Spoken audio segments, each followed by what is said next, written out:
Welcome to the PIXELBERRY Choices podcast, and today we're going to be talking about Murder at Homecoming, Chapter 6, and this is getting intense. What a chapter this was! I mean, not in terms of anything really super shocking, but the build-up is there, and the writing is definitely something that is quite hilarious in some aspect. It's just amazing. This is quite a good book, I would say. So we're in Gabby's room with Donovan's permission, and we need to snoop in. Before that, we see there is some bickering a little between Tyler, Stevie, and Donovan. So they have the different personalities. I kind of remember I remember Mel and Tyrell and that whole group. Even Nia didn't used to like. She was really sweet and innocent. Sometimes Imtira used to take part. So that's how it is, like bickering and everything. And so they always come up with some statements that is really shocking, and their individual personalities, it really plays out well. Like Tyler is someone who is really hot-headed. Donovan is also hot-headed, but like it's a weird kind, like likes to keep away. And then Stevie is a loose cannon, says whatever like shady things, and it's like everybody afraid of her, like at least should be, because like hacking and like personal IDs and some stuff, getting dirts on people. So it's really amazing when we are all in the same room and are having conversation. So we snooping through Gabriella's room. We go to her desktop. So we're not able to open it at first, but then we will, in a diamond scene, if we choose, we can call Toby, remember Millie's crush and the friend. So from him we can get help and hack into the computer and learn some details. So we won't see anything unusual other than some English essays and other stuff. But then in a search history folder, we will see something recipes. But inside that we will see like some really weird pictures of her best friend Claudia. It's just, I think it's her pictures in her lingerie. So probably he sent those to her boyfriend Brett at one point, and all those things like sexting could be an illegal thing, and all those crime.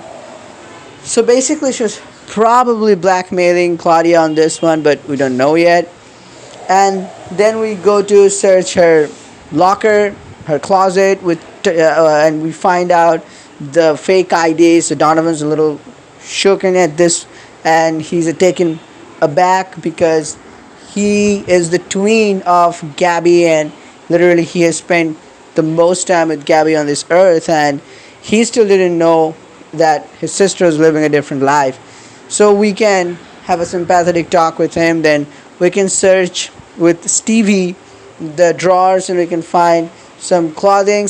Inside from a sock we can find a really costly pendant, and we also have an interesting conversation around that. So how they've given the characters here. So one thing I want to say, I remember Endless Summer in terms of the characters, because I think the last time it was Endless Summer we had this kind of different, there were more characters even, but they had been given their separate arcs and their conversations in such a way that it would crack you up, and like it was really well done. Like the conversations on their mouth, it's not like just some cheesy lines and stuff, but it actually is quite interesting. I like the trio, actually the four of us together with Tyler, Donovan, and Stevie, and our main character.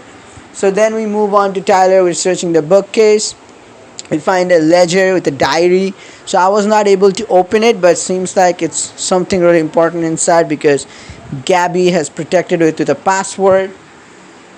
Then we were almost giving up hope, but then we learned that there's a floorboard. So in a dimension we can open it up, and we can find a bracelet and a birthday card that Stevie gave Gabriella on her 15th birthday, and it is there.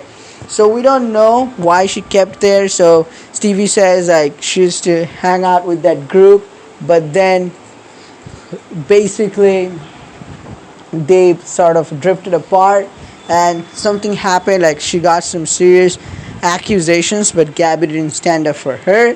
Stevie thinks Gabby never considered her to be a friend, so why did she keep this here? Because their relationship was purely business. And then there was some argument again with Tyler, Donovan, Stevie, whether Gabby is all good or not, how should she be treated. And they go back and forth, and this was hilarious. I loved it how even the writing description, like, oh, they go again. It reminded me of Queen Bee at one point also. Really amazing writing. I'll give it to that. And then we can choose to go to a trivia night, to a club, and just basically break the ice. And we go there, we play some trivia at first. You'll see they're still bickering and it's not going anywhere. But that description was really amazing. So we answered questions like, what is the capital of Texas, Austin? And they would be bickering and saying the wrong thing. But one thing I would say throughout this chapter, some scenes like when Stevie says like the boys, Tyler and Donovan, they have to keep away from some personal stuff of Gabby. That's like, she basically says panties and stuff like that. And then the boys, the description says, including Tyler and Donovan. So I would say the main character, it is something that is, I like. It's a gender customizable main character, but it feels like the main character is canonically a female main character. Not canonically, but that's how it was written. Like the main draft, how it's written, it was the main character is the female main character, because I was like, dude, like, I'm a male here. I was like, why always like the boys? Like, it feels like a little weird in terms of way, like as if Donovan and Tyler, they're the only boys there. So I think in coming times, if choices really want to improve on their writing in terms of more neutrality in terms of gender customizable books. But that's it. So we have an amazing trivia night later. Everyone answers to their best ability, and we just have a great fun, and then we can stay up with either of the love interests. And I chose to stay with Stevie, and we rekindle some old passion, and we kiss before we kissed with Tyler before, I guess, in the last chapter. So if you don't, you can also, I think, have a kiss with Donovan for the first time if you just to stay with him. But then you go home, and the next day you in the cafeteria, school cafeteria, meet up with Millie. So her head was down, and we talked to him. We sort of bury some old grudges, and Millie has some problem with Toby's going to Alaska. So Toby's college application, and he has got into a college in Alaska, and he wants to go to Alaska. So Millie is a little heartbroken. She hasn't asked him out. So we just talked to her about the Toby problem, like how she should really ask Toby. Toby probably not good in getting hints, so she should be more upfront and stuff like that. And then we tell her about the Gaby problem and the pendant that we have found out, the jewelry, very very costly, and Beechwood Jewelers. So she says that her sister used to work there, so she can get us in there. So when we go there, we meet with the worker there, and well, basically she's a total mess. So we go inside her desk and the room where she keeps the file. She says she knows who ordered it, and it's a very special one.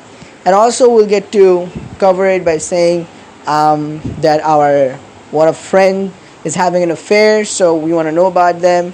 So basically we had a hope, but it basically goes away as we see like there are all files scattered, coffee stains there. So we do give them a phone number, and that also we write on a receipt back from 2007. So we basically lose hope that we'll learn anything from them. And we gather and convene again with our friend group in the locker room on the next day of school day. And Tyler, Donovan, Stevie, and our main character, all of us are there. So they're basically talking about how there could be a new lead. We basically don't have a new lead. If I forgot to mention, there was another, like a calendar they found out, and there are important dates there. So also we found out that Gabby used Tyler, like she used to fake date Tyler, and she would set up dates with Tyler, but she wouldn't actually show up in those dates, so she would be in some different places. And those are the dates she marked on the calendar. And she's also written meeting with Jay. So now this meeting with Jay, who is this Jay? We don't know. This could be a pretty important lead. Is it the romantic interest of Gabriella or Gabby, like the real romantic interest? Who bought her the pendant? We don't know anything yet, but we have to talk to Brett first because he's our only clue. So we're back to the square one again, and Brett is gonna be in this amazing party where he's RSVP'd, and as Tyler says that Brett has lost a lot of reputation at his home turf. He will try to gain some back. So if we can play him at his home turf, it would really work out well. So we have to go there, but we don't know how to because we're not invited. But Stevie says we can do it. So this is gonna be interesting. This party, we have to go and we have to see for ourselves what happens. Let me know your thoughts and opinions in the comments below. Murder Homecoming. So far, I love it. The love interests are great. The character that is great. The mystery is good. As I'm keeping on saying that, it reminds me of The Unexpected Heiress, how the progression is, step by step. Not slow. Pardon me for that. Step by step. So one lead that would lead to the next lead. Then some more. Remember, at one point we thought Amelia was having an affair. So yeah, everything is happening. I mean, this exactly reminds me of that. So let's see. Brett, our next lead. Let's investigate that jerk and let's see what we find. Let me know your thoughts in the comments. See you next video. Till then, peace out.